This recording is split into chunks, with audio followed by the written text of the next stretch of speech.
everyone, Joe9356443 here. Now in terms of films, there have only been a few films that are good so far this year. Star Trek, Bolt, and to a lesser extent Ice Age 3. But I think what got me hyped this summer was Transformers Revenge of the Fallen. And the question that people are going to ask me is this. Did I or did I not enjoy Revenge of the Fallen? The answer is, oh yes, it was a great film, unlike what the critics say. Although it does have its negative bits, so I'm just going to get the negative things out first, and I'll move on to the good stuff. Alright, here we go.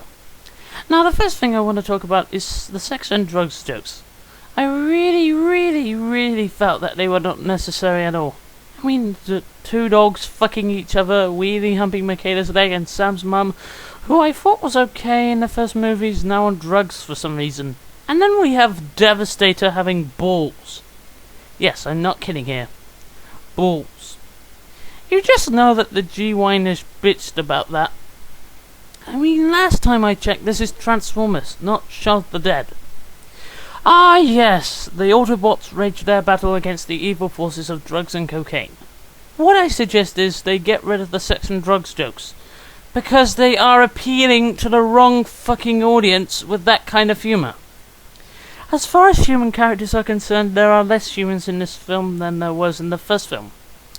I mean, they really have made it less focused on the humans and more focused on the Autobots and the Decepticons.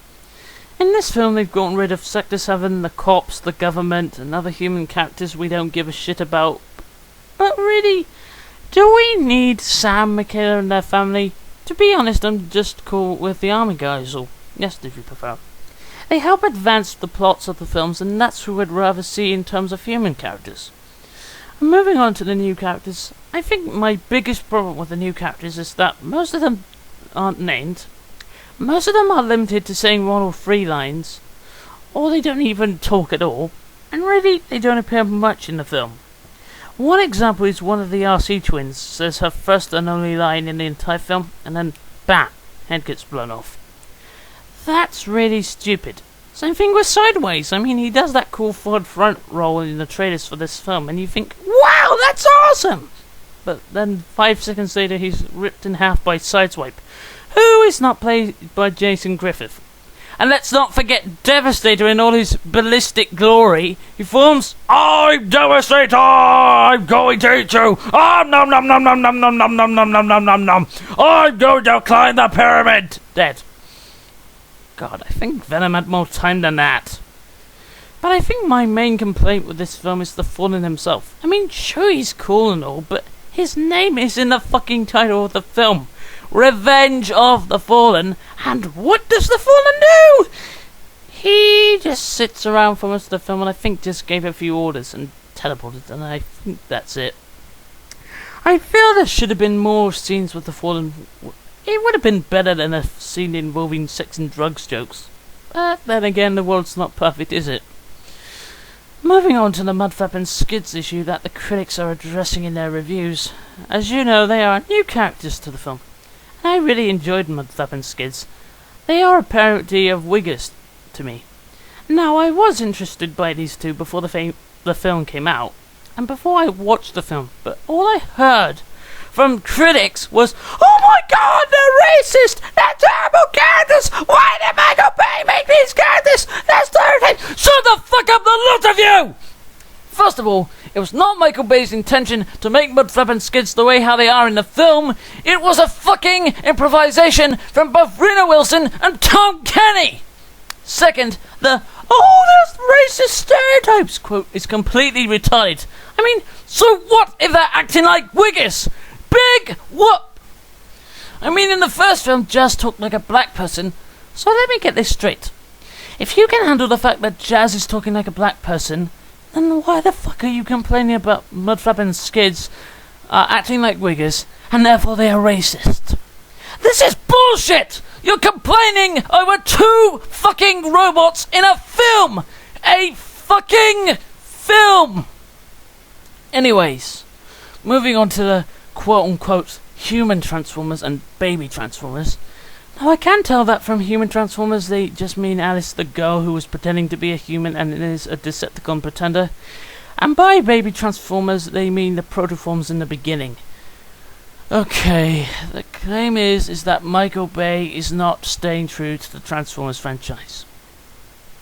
That's just stupid! I mean, think about it! The protoforms are the building blocks of all Cybertronians, meaning all Transformers. So if the protoforms were to not exist, all Transformers, including Optimus Prime, wouldn't exist. So that claim on the protoforms in the film is just plain retarded!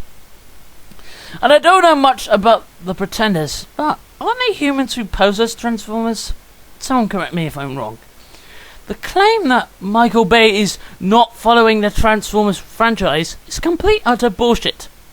Both the Pretenders and the Protoforms are, guess what? Part of the fucking franchise! I mean, did you critics do any research on this? Did you, at one point, get the fact that Alice and the Protoforms in the beginning are trying to represent a certain aspect of Transformers? What a fucking cartoon, for God's sakes! Anyways, rant over. Let's talk about the good things of this film. Now, I did feel that the action scenes were really developed and were easily the best bits of the film. One of my favourite scenes has to be the forest battle between Optimus Prime, Starscream, Megatron and Blackout. I mean Grindor. Yeah, right. He's not a clone of Blackout in any sort of way. My favourite character from the film would have to be Jetfire. He's pretty much the old version of me and probably what I'll be like in the old folks home. Although I can't think I'm already there at the moment. What impresses me is that they have finally nailed Starscream's personality right. Now compare his performance in the first film with his 2 lines of dialogue to his performance in this film, and you will know that Starscream has improved and acting more like his G1 counterpart. I like the squabbling scenes between him and Megatron. I mean, God, it sounds so much like them. And moving on to Soundwave. Now, Soundwave was a character that I was looking forward to seeing in the film, but I was a little disappointed that he didn't get to be in the final battle with the other Decepticons. And I have heard people complaining about him and going, "Oh, he was pointless and he floated around in space!" Keep in mind that it is difficult to do Soundwave. And people were saying, "Oh, we need a boombox! He has to be a boombox!" Do you seriously want another Frenzy in this film? For what Soundwave was, I enjoyed him all the same, even though he sounded a lot like Dr. Claw. Excellent, Ravage. In my overall opinion on Transformers Revenge of the Fallen, it is an awesome film, and I recommend you watch this film. So fuck what the critics say, and try this film out. You'll love it. Oh, and to all the people and critics who hate Transformers Revenge of the Fallen and consider it as one of the worst films of this year, I have this to say. Go see Lesbian Vampire Killers and then say if Revenge of the Fallen is the worst film of this year. But I fucking doubt it, though.